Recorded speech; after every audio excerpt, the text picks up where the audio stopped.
오늘은 이제 사도 바울의 이 고난에 대한 총체적인 고난에 대한 이야기를 좀 하려고 합니다. 여러분, 사도 바울이 고난을 받기 전, 정말 회심하기 전에 사도 바울은 자기가 히브리인 중에 히브리인이었고, 또 아브라함의 후손이라는 거죠, 사도 바울이. 그리고 유대인들에게 유대인이고, 또 이스라엘인이요. 그러니까 이제 이 사람은 야곱의 후손이자 하나님의 선민의 정체성을 갖는 그러한 높은 신분, 또 세상적으로는 정말 걷잡을 수 없는 탁월한 사람이다, 사도 바울은. 근데 이런 탁월한 사람이 회심을 겪고 나서 사도 바울이 내가 어떤 고난을 겪고 그 고난이 내가 참된 사도라는 것을 증명하는 그 이야기를 하고 있습니다. 여러분, 오늘 사도 바울이 어떤 고난을 겪은지를 사도 바울이 얘기하기 전에 하나님은 사도 바울을 뭐라고 말하냐면 내가 그 이름을 위하여 얼마나 고난을 받아야 할 것을 내가 그에게 보이리라. 사도행전 말씀이죠. 무릇 그리스도 예수 안에서 경건하게 살고자 하는 박해를 받는다. 이게 무슨 말이냐면 사도 바울이 하나님께서 사도 바울을 쓰기 위해서 이방인에게 복음을 전하기 위해서 택한 하나님의 그릇이었기 때문에 바울에게 고난은 정해져 있었다는 것이에요. 그래서 여러분, 우리가 사도 바울의 고난을 보면서 우리의 삶에 다가오는 수많은 고난들을 또 이해할 필요가 있어요. 그래서 우리가 고난을 견디는 과정 속에 우리가 정말 성장을 해요. 근데 정말 우리가 고난이 없고 또 그 고난에 대한 체험이 없으면 뭔가를 주는 손이 되게 얄팍한 거예요. 근데 정말 이 사단이 주는 삶은 그냥 안락하고 평안하고 고난이 없습니다. 근데 성도들의 삶에, 바울의 삶에는 고난이 있어요. 고난은 경건하게 하고 살고자 하는 사람에게 고난이 있다, 이렇게 말했던 것처럼 우리의 삶에 고난이 하나도 없는 그것은 그냥 그 사람이 마귀와 타협하고 그냥 세상의 방식에 타협하고 살기 때문에 고난이 없는 것이에요. 경건하게 살면 부딪힘이 있고 내면에 분쟁이 있고, 왜냐하면 경건하지 않은 누군가 있으면 경건하자고 애쓰기 때문에 그 삶에 고난이 있죠. 그래서 여러분, 이것이 사도 바울의 성도의 삶에 또 참된 사도의 어떤 특징의 하나라는 거죠. 그래서 바울은 자신의 고난을 소개할 때 육체적인 고난을 먼저 정신적 고난도 있었지만 육체의 고난을 얘기합니다. 그래서 1세기 무렵 로마 클레멘트라는 교부는 바울이 7차례 투옥이 됐다 그래요. 그리고 매도 수없이 맞았고 공식적으로 비공식으로 매를 하도 많이 맞았기 때문에 그 횟수를 40에 감한 매라고 말하지만 셀 수가 없었다, 이렇게.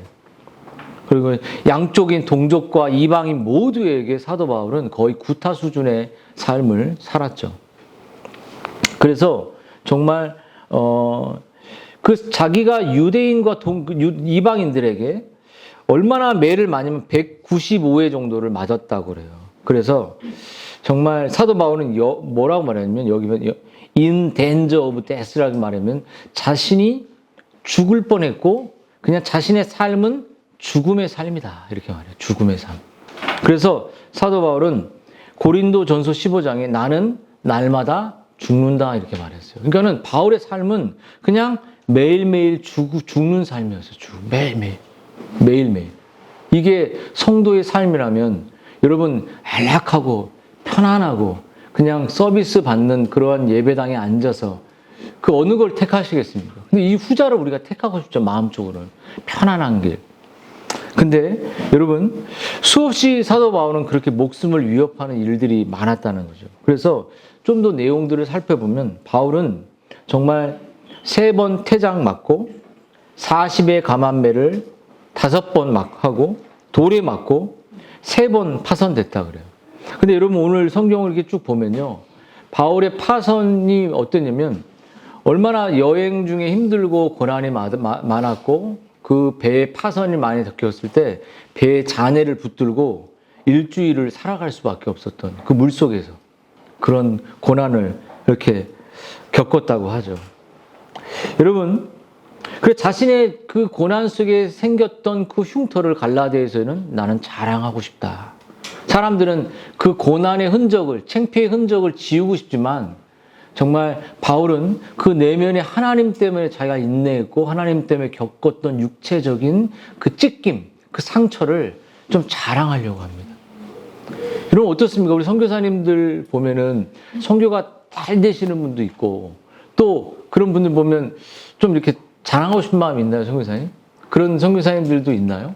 그 모르겠지만 선교의 그 확장을 보면서 자랑하고 싶은 분도 있지만 선교가 안 될 수도 있잖아요. 목회도 똑같잖아요. 목회도 개척교회도 있고 그러면 그냥 그렇게 평가가 되는 거예요.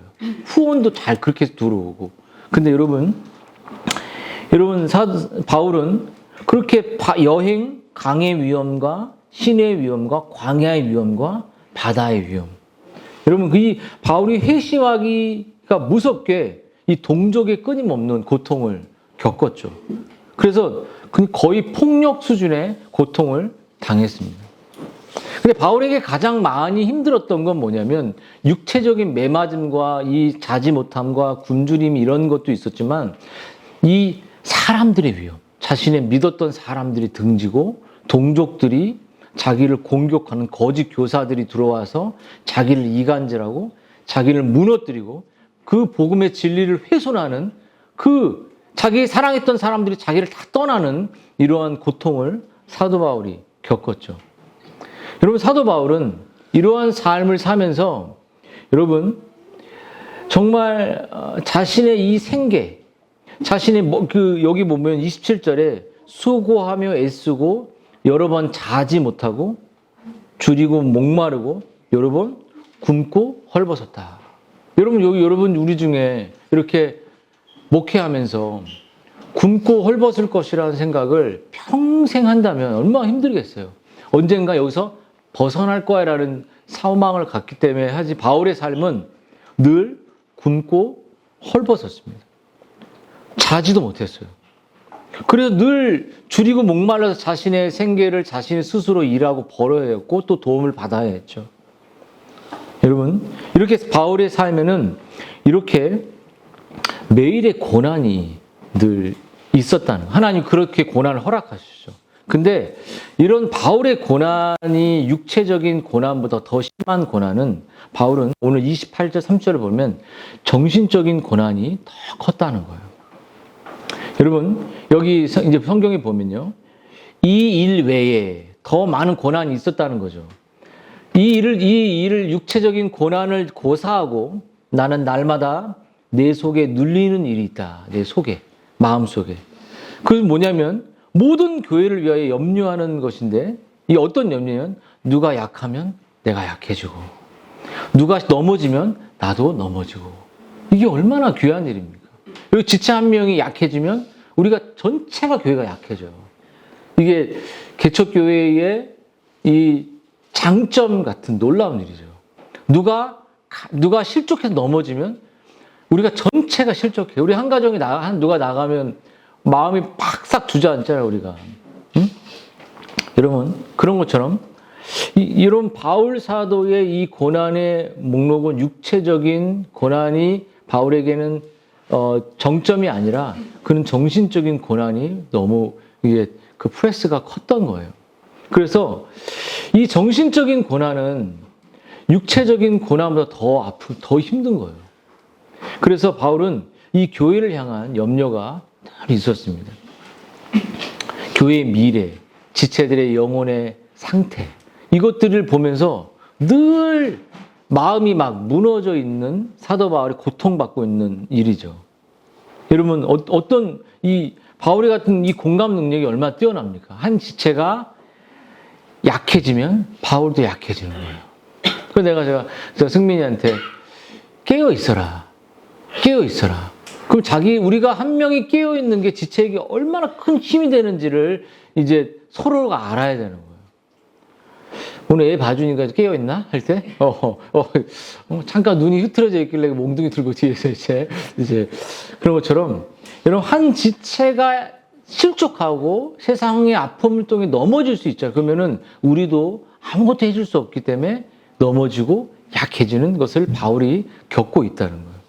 그래서 이것이 바울이 가졌던 모습인데, 이 바울의 이 정신적인 고통이 어떤 거냐면, 삶의 고난, 바울의 이 고난 속에 이 정신과 마음이 고통이 있는데, 어떻게 고통이 심했냐면, 바울은 갈라디아에서 뭐라고 했냐면, 나의 자녀들아, 그러니까 지체들을 향해서 너희 속에 예수님의 형상, 예수님의 그 마음, 예수님의 은혜가 넘쳐나게 이루어지기까지 내가 해산의 수고를 한다. 그러니까 여자가 아이를 낳되 목숨을 걸고 낳는 것처럼 사도 바울은 한 영혼이 거듭나고 한 영혼이 정말 자아가 무너지고 한 영혼이 그리스도를 닮아가기 위해서 그 해산의 수고를 그 수고를 했다는 표현을 이렇게 하는 거예요.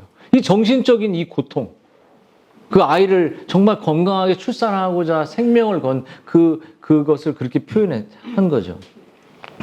여러분, 그리고 데살로니가 신자들을 향해 바울은 어머니가 자녀를 따뜻하게 보살피는 것에 비유했습니다. 여러분, 바울은 성도들에게 자신의 삶을 바쳤어요. 한 영혼을 이끌기 위해서 자신의 삶을 드렸습니다. 성도들 때문에 고민했고, 성도들 때문에 행복했고, 성도들 때문에, 지체들 때문에 기도하고, 그들이 필요가 무엇인지를 늘 고민하는 사람이었습니다. 성도들의 도덕적, 영적, 또 육체적, 교훈적 모든 필요를 사도 바울이 촉감을 세우고 있었기 때문에 그는 늘 마음의 번민과 마음의 무너짐과 기쁨과 이것이 바울에게 자신의 삶을 가득 지배했어요. 이런 수사학적인 질문을 던지잖아요. 첫째 질문이 뭐예요? 누가 약하면 나도 약해진다. 은율이가 약하면 엄마가 약해져 안 약해져요? 은율아, 엄마가 약해지면 너 약해져 안 약해져? 약해지지. 똑같습니다. 아빠가 약해지면 아이가 어느 순간 힘이 없어져, 밖에 나가면. 엄마가 막 싸납게 하다가 어느 순간 그냥 축 처져 있어. 그럼 싸나올 때가 더 좋다는 거야. 시원아, 그렇지? 싸놨다는 거 힘이 있다는 거, 엄마가. 에너지가 있다는 거야. 너를 끌고 갈 수 있는데 그렇지 않고 집에서 그냥 이러고 있으면 오히려 싸나운 게 더 좋은 거야. 두 번째, 너희가 실족하면 내가 애타지 아니하냐. 여러분, 바울의 이 공감 능력, 바울의 한 영혼을 향한 이 공감이 얼마나 탁월한 거예요. 여러분, 이게 성도들에게 지체들끼리 가져야 할 공감 능력이에요. 그리고 목회자가 갖는 공감 능력이죠. 그래서 바울은 이러한 자신의 영적인 이 마음의 이 고통, 육체적인 고통, 마음의 이 고통이 결국 무엇으로 왔냐면, 여러분, 결국 나는 이 고난을 통해서 가장 약한 것을, 이 내 정신과 내 마음을 지배하고 있는, 내가 이 외적인 것은 약하지만 이 내면 속에 있는 자신의 이 약한 것을 이제 자랑하는 그 이유를 자기가 설명을 해요. 여러분, 오늘 사도 바울은 자기가 이렇게 고난도 많고 불쌍하다, 정신적으로 정말 비참하다, 이게 아니라 자기는 이래서 정말 행복하고 정말 능력이 있다는 것을 드러내는 거예요. 그래서 자기가 거짓 사도가 아니라 참 사도인 것, 고난받고 영혼들을 향해 슬퍼하고 영혼들을 우겨 싸는 게 아니라 자신의 살을 띄어서 영혼들을 섬기고 사랑하는 것, 이것이 내 사도의 증거다. 그래서 자기 약함은 자기를 위한 염려가 아니라 고린도 사람들을 향한, 지체들을 향한 동정과 동정심과 그 약함 때문이라는 걸 말하는 것이에요. 바울 사도가 이렇게 고난의 목록을 제시하는 이유는 자기를 자랑하기 위함이 아니라 정말 오히려 약함을 통해 하나님이 자기를 어떻게 이끌고 가셨는지를 자랑하고 싶은 것이었어요. 사랑하는 여러분, 그래서 여러분, 사도 바울은 자신 안에 이 정말 약해졌어요. 하나님 왜 우리를 약하게 할까요? 하나님 왜 우리의 고난을 줄까요?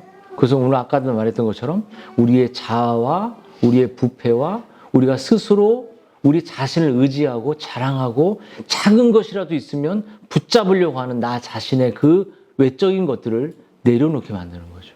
그래서 가장 약하게 할 때, 우리는 회개하게 됩니다.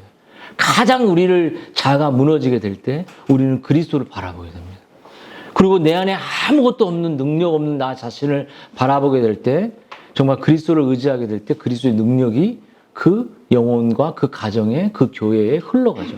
그래서 그 능력을 흘려보내는 그러한 통로가 되기를 우리에게 원하는 거고 우리를 하나님 뜻이죠. 그래서 그 약함을 드러내기 위해서 사도 바울이 어떤 이야기를 하냐면 오늘 맨 마지막 절에 바울은 재미없는 탈출 이야기를 하고 있는 거예요. 여러분 바울이 들려주는 탈출은 다메섹에 이제 사도 바울이 이제 정말 최고봉 정말 박박사의 뭐 유대인 중에 유대인이요 뭐 가멜라의 문화요 이런 최고봉의 학자였고 모든 권세를 가지고 있는 그분이 그 사람이 박해를 하는 그 길에서 주님을 만나잖아요. 그렇죠? 그 다메섹에서 회심하고 나서 그는 다메섹 가는 길에 회심한 후 나바테 왕국의 아라비아에서 3년을 보내고 다메섹으로 돌아갔을 때 그 일을 이야기를 하는 겁니다. 바울은 이제 회심을 일어났기 때문에 눈에 비늘이 벗겨지고 이제는 그리스도 외에는 보이지 않은 그의 인생에게 바울은 두려움 없이 담대하게 예수 그리스도를 메시아로 전했죠. 그래서 다메섹에 믿지 않은 유대인들이 자신과 함께 있던 그 바울이 그런 그 거짓 복음을 전했다는 그 사실 때문에 분노해서 바울을 죽이려고 했습니다. 그때 바울은 이제 어떤 일을 하냐면 광주리를 타고 창틀문으로 성벽을 내려가 동료 그리스도인들이 그들을 도왔고 바울은 이렇게 다메섹에 벗어난 예루살렘으로 달아난 이야기를 하는 거죠. 여러분 왜 그랬을까요? D.A. 칼슨이 이런 말을 해요. 이 바울은 고위 랍비였습니다. 고위 랍비. 최고의 교수 중에 교수예요. 총장보다 더 높은 총장. 그 랍비 진영에 있었던 추앙받는 영웅이었습니다. 그 유대인들의 영웅이었던 그가 그 최고의 교육을 받았던 그가 충실한 바리새인이었던 그가 예루살렘의 최고의 관리에 가까웠던 그 사람이 죽은 물고기처럼 생선에 그 어부들에게 잡혀서 이제 죽은 시장에 걸려있는 그 동태나 그런 물고기처럼 정말 낮아져서 냄새나는 광주리에 실려 범죄자처럼 다메섹에 몰래 빠져나갔던 자신의 이야기를 하고 있는 거예요. 자기는 높은 사람이었지만 이제 그리스도 때문에 낮아져서 냄새나는 광주리를 내려서 나는 도망치는 정말 그리스도 때문에 도망치는 낮은 인생을 나는 행복한다. 그 얘기를 하는 거예요. 여러분 바울은 자신을 비롯해 누구도 바울이 너무 대단하게 생각하지 않도록 이 사건을 하나님의 능력이 함께 하지 않을 때 그가 얼마나 연약한지를 생생하게 보여주는 거죠. 여러분 사도 바울은 셋째 하늘까지 올라간 사람이에요. 셋째 3층천까지 올라갔던 천국을 경험했던 사람. 근데 천국 얘기는 일도 하지도 않아요. 우린 뭐 주님의 환상 봤다, 뭐 봤다 이런 얘기 할 거면 하자 음성 들었다 그런 얘기 절대 안 해요. 오직 말씀밖에 얘기하지 않습니다. 왜 3층천 얘기하면 다 뿅 갈 텐데 얘기하지 않잖아요. 여러분 그래서 사도 바울은 그 수치스러운 이야기를 하는 이유는 자기가 이 낮아지는 것 하나님 자기를 냄새난 광주리에서 학교 교수에서 청소보다 더 못한 그런 말단보다 못한 인생으로 떨어지는 것이 자기는 행복하다. 여러분의 인생도 그렇게 떨어져도 행복하십니까? 어떠십니까? 여러분 사도 바울이 왜 이렇게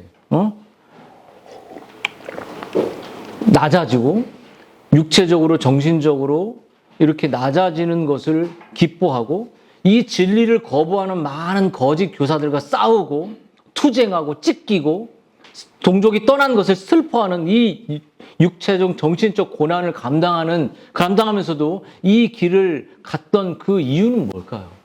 왜 그렇게 그는 견딜 수 있었을까요? 그는 하나였습니다. 바울의 삶의 동기와 살아가는 목적은 하나님의 말씀이 그 어떤 것으로부터 자신의 삶으로부터 자신의 연약함으로부터 동족들로부터 거짓 교사로부터 훼손받지 않고 정말 하나님의 교훈과 진리가 자신의 삶과 자신의 삶의 일치를 통해 고난을 통해서도 빛나게 하기 위한 것이에요. 고난이 막 찾아왔어. 하나님 없는 것 같아. 그러면 여러분 어떻습니까? 주변 사람들은 네가 믿고 있는 그 하나님의 말씀은 거짓이야. 너는 완전히 무너졌잖아. 이렇게 말할 거 아닙니까?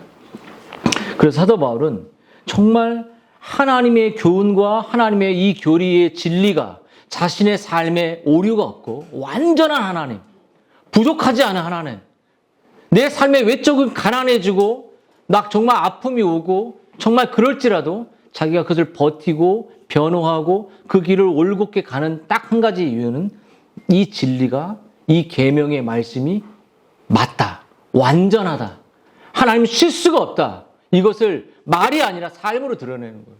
그래서 권면하는 사람들은 제일 기억해야 될 게 삶으로 살아내야 됩니다. 그렇죠? 여러분, 그래서 여러분, 거짓 사도들은 여러분 이런 고난 있는 사도 바울을 우습게 여기고 그렇게 여겼지만, 그런 눈으로 바울을 하찮게 여겼지만, 여러분 사도 바울은 이것을 참된 복음의 진리를 알고 있는 참 사도의 증거라고 말했어요. 여러분, 왜 사도 바울이 이 진리를 회방받고 진리가 빛나는 것을 왜 드러내기 위해서 자신의 이 고난을 기쁘게 여기고 인내하며 살아왔을까? 왜냐하면 복음은, 이 진리는 모든 믿는 자들, 이 진리는 모든 믿는 자들에게 구원을 주시는 하나님의 능력이기 때문이에요. 여러분, 복음의 이 진리는, 우리가 듣는 이 진리는 우리 아이들에게, 이 세속적인 이 세상을 걷는 아이들에게, 우리들에게 우리의 영혼을 변화시켜서 우리의 삶의 도덕적인 삶을 변화시켜서 하나님의 능력 있는 삶을 살아내게 만드는 유일한 능력의 힘이기 때문이에요. 여러분, 거짓 복음은 사람의 마음을 변화시키지 않습니다. 거짓 복음은 맹종하게 만들고, 거짓 복음은 그 하나의 교주에게 빠져서 그 교회의 구원이 있다고 밖에 말할 수밖에 없는 그러한 형태를 만들어낼 수밖에 없어요. 근데 여러분, 거짓 열매도 있죠? 여러분, 그러면 오늘 여러분에게 묻고 싶은 것이 있습니다. 여러분이 정말 그리스도의 복음의 능력으로 그 복음의 진리가 여러분에게 영향을 줌으로써 여러분의 삶을 변화시켰냐는 거예요. 여러분의 삶에 하나님의 말씀이 사도 바울처럼 어떤 외적인 정신적인 그 눈물의 고난 속에서도 자기가 막 높은 위치에서 광주리를 타고 내려가는 그 비참함 속에 떨어질지라도 내 복음의 이 진리를 변화시키지 않을 그 자신감, 그 은혜를 붙들고 있냐는 거예요. 여러분, 자기 집 있다가 전세에서 월세로 떨어지고 더 밑으로 떨어질 수 있죠. 그때도 여러분이 이 복음의 이 자부심을 흔들리지 않고 갈 수 있냐는 거예요. 사도 바울이 그것을 보여주고 있는 거예요. 높은 위치에서 육체와 정신과 학문의 바닥까지 떨어지는 지탄과 외적인 고탄을 받아서 자기가 믿고 있는 그 다메섹에서 만났던 그리스도의 그 영광을 봤던 그것을 촌상시키지 않기 위해서 그 길을 갔던 거죠. 여러분, 그런 마음의 변화를 여러분 경험하고 있냐는 거죠. 성경은 이 복음의 진리를 받을 때, 믿을 때 여러분 정말 우리의 영혼이 정말로 변화되고 거듭날 수 있다고 여러분 선포하죠. 여러분, 복음의 진리만이 오직 우리 아이들을 변화시킬 수 있습니다.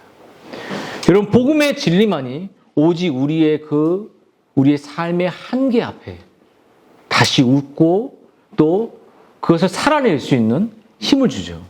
바로 이것이 많은 목회자들과 저 같은 사람들이 목회할 수 있는 이유요 근거인 것이죠. 여러분, 오늘 우리에게 이 복음의 진리가 전해지고 있다면 여러분은 믿음을 가지고 이 말씀을 여러분이 받아들이고 대하셨으면 좋겠어요. 모든 하나님의 사람들이 그렇게 이 진리로 변화됐고 거듭났고 이 진리 때문에 외적으로 정신적으로 육체적으로 고난과 아픔과 가난이 찾아올지라도 흔들리지 않고 살아갔다는 거예요. 불행하지 않는다는 거예요.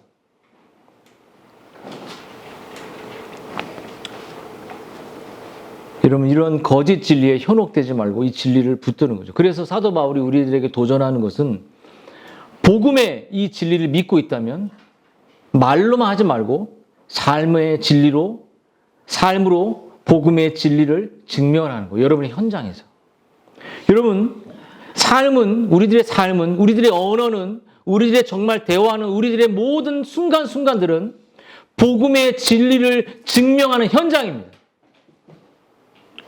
여러분, 만약에 우리가 그것을 믿고 있지 않다면 우리가 이 땅에 살면서 그것을 드러내지 못하죠.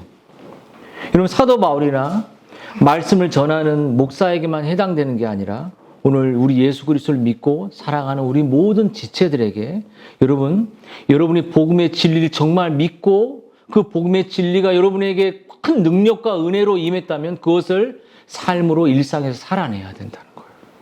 그래서 예수님은 자기가 대제사장적 기도를 하죠. 이제 주님이 떠날 것을 앞에 두고 그래도 이 제자들을 향해서 요한복음 17장에 이런 기도를 해요. 하나님께 기도하는죠. 하나님, 저희를 진리로 거룩하게 해주십시오. 이렇게 기도합니다. 제가 아버지를 영화롭게 했사오니까 남겨진 저들이 진리로 거룩한 삶을 이 땅 가운데서 살아갈 수 있도록 빛으로 소금으로 자신의 진리의 거룩을 드러내는 그러한 삶을 살기, 듣는 것으로 만족하지 않고 정말 일상에서 친구들과 만날 때도 사람들과 만날 때도 진리로 저들이 거룩해져가는 그런 삶의 현장에서 하나님을 믿는 삶을 드러내게 해달라고 기도하는 것이죠. 그리고 이 말은 뭐냐면 여러분에게 진리를 증명하라고 말씀드리는 것이 아니라 진리가 여러분의 삶에서 증명되는 삶이 될 수밖에 없다는 것이에요. 그냥 우리가 참으로 복음의 진리 안에 거한다면 여러분 우리가 살아계신 하나님을 바르게 섬긴다면 입이 아니라 여러분 삶이 나올 수밖에 없다는 거예요. 여러분 증명하려고 애쓰는 게 아니라 질문하고 하나님께 정말 나아가고 성경을 읽고 기도하고 우리가 이 진리를 믿고 나아간다면 이거 삶으로 나타난다는 거예요. 그러므로 여러분에게 마지막 도전을 사도 바울이 하는 게 뭐냐면 진리의 삶을 살아가기 위해서 손해와 불이익을 두려워하지 말라. 마지막 날 그리스도께서 여러분의 모든 수고를 기억해 주실 것입니다. 여러분 우리가 다짐해야 될 것이 있어요. 복음의 진리가 여러분의 삶에서 스스로를 증명하고자 할 때 우리가 조심해야 될 것이 있습니다. 그것은 손해와 불이익, 손해와 그 불이익을 두려워하지 말라. 비용이 든다는 거예요. 망대를 세울 때, 교회를 세울 때, 공동체를 세워갈 때 가만히 있으면 세워지는 게 아니라 자신의 삶을 깎아내고 자신의 삶을 살아내고 그것이 비용이 듭니다. 영적 비용이 들고 거룩해지기 위해 take time to be holy라고 그러잖아요. 거룩해지기 위해서 시간을 가지라고 말하잖아요. 우리가 정말 거룩해지기 위해서 영적 시간과 영적 기도와 영적인 눈물과 영적인 자기 부인과 이거 없다면 절대 시간을 투자하지 않다면 실력이 안 나오죠. 이런 복음의 진리가 드러나는 삶을 산다는 것은 우리를 조금 더 피곤하게 할 수 있습니다. 조금 더 세상 것에 대한 누리지 못하게 할 수 있어요. 여러분 손해보게 할 수도 있고 우리의 권리를 포기하게 될 수도 있습니다. 여러분 그것을 두려워하지 마요. 하나님은 그것을 내려놓을 때 더 기쁜 것을 주세요. 더 행복한 것을 주십니다. 여러분 저는 여러분에게 순교자가 되라 이렇게 말하는 게 아니에요. 여기 순교할 사람 없지 않습니까? 순교할 사람 있나요? 순교자가 되라. 여러분 순교자보다 더 위대한 것이 뭘까요? 그것은 매일매일 우리의 일상의 삶 속에서 작은 수고들을, 작은 희생들, 내 진리를 위해서 내가 내 시간을 드리라, 기도하리라, 말씀 보리라, 지체들 향해 같이 염려해주고 같이 마음 아파해주고 이 진리를 향한 수고를 멈추지 않아. 이거보다 순교보다 더 탁월한 거죠. 여러분 선교에 헌신하라는 거 아닙니다. 순간순간마다 우리에게 찾아오는 복음의 도전을 복음의 그 권면을 받아들이고 순종하는 것이에요. 막 선교지 나가서 이런 것도 중요하지만 매일매일의 삶의 선장의 선교지가 되어서 내가 오늘 복음을 전하겠다. 내가 복음을 살아가겠다. 그것을 매일매일 도망가지 않고 달려가는 것이에요. 여러분, 이렇게 우리가 갈 때 주님은 언젠간 주님 앞에 서게 되겠죠. 또 주님은 우리의 수고를 아시겠죠. 그래서 우리 주님의 상급이 정말 땅에서도 하나님이 우리를 지켜주시고 복을 주시지만 저 하늘에서 달란트 비유처럼 정말 달란트 비유를 제가 나중에 설교도 했었지만 정말 그 특징이 뭘까요? 정말 주인을 이롭게 하기 위해서 자신의 삶의 시간을 다 쓰잖아요. 달란트를 모으기 위해 찢기고 수고하고 그 달란트는 주님을 이롭게 하기 위한 기회들, 수고들이에요. 근데 그때 이 주님은 뭐라고 말하죠? 착하다. 너무 충성됐다. 하늘에 상급을 주시고 하늘에 하나님께서 복을 주시고 더 많은 달란트 주셨잖아요.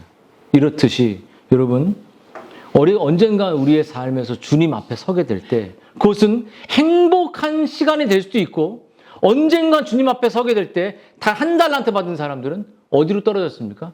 지옥으로 떨어졌어요. 게으르다. 넌 악하다. 마음이 자기중심적이죠. 그 안 보이잖아요. 근데 그것이 삶의 게으름으로 나타났잖아요. 그렇죠? 영적인 수고를 하지 않았어요. 자기를 위해 살았습니다.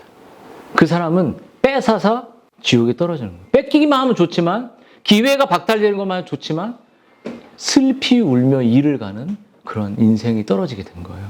하지만 여러분 정말 그 주님의 앞에 심판대 앞에 설 때 주님의 중보자, 주님의 변호자가 정말 저 아이는 저를 위해 우리 주님의 하나님을 위해서 평생 수고하고 그가 침묵하며 그가 정말 기도하며 교회와 공동체를 섬기는 그 눈물과 헌신의 사람입니다. 내가 보증합니다, 주님. 하나님 그렇게 주님이 우리를 대언해 주시고 우리를 축복해 주시고 저 수고한 것으로 교회를 섬겼습니다. 영혼들을 세웠습니다. 영혼들을 공감했습니다. 저 찢겨진 손과 발과 시간들을 보십시오. 이렇게 주님이 우리를 위로하시고 축복하신다는 거예요. 여러분 이런 축복이 정말 이 사도 바울이 고난의 목록처럼 풍성한 상태로 정말 우리의 삶에도 그렇게 주님 앞에 설 때 주님 달란트 받은 사람들이 오소서 보소서 이게 감탄사예요. 감탄사. 주인이 올 것에 대한 기다림이 있었어요. 그래서 자기의 찢겨진 것들 아이가 성적표 받아서 부모에게 보여주고 싶은 마음 같은 우리 가온이가 성적 딱 한 과목이 잘 봤는데 이렇게 그래서 아빠 이렇게 막 전화해서 다른 과목들도 잘 해야겠지만 이런 부모에게 막 보여주고 싶잖아. 이렇게 여러분 똑같죠. 주님 왔을 때 주님 정말 주님 위해서 이렇게 애썼습니다. 주님 위해 수고했습니다. 주님이 우리를 위로하시겠죠. 사도 바울이 고난의 목록이 여러분의 인생에도 그런 목록이 있었으면 좋겠어요. 그리고 복음에 대한 가치를 소중히 여겨서 참아내고 인내하며 이 진리의 길을 같이 가는 거예요. 같이 기도하도록 하겠습니다.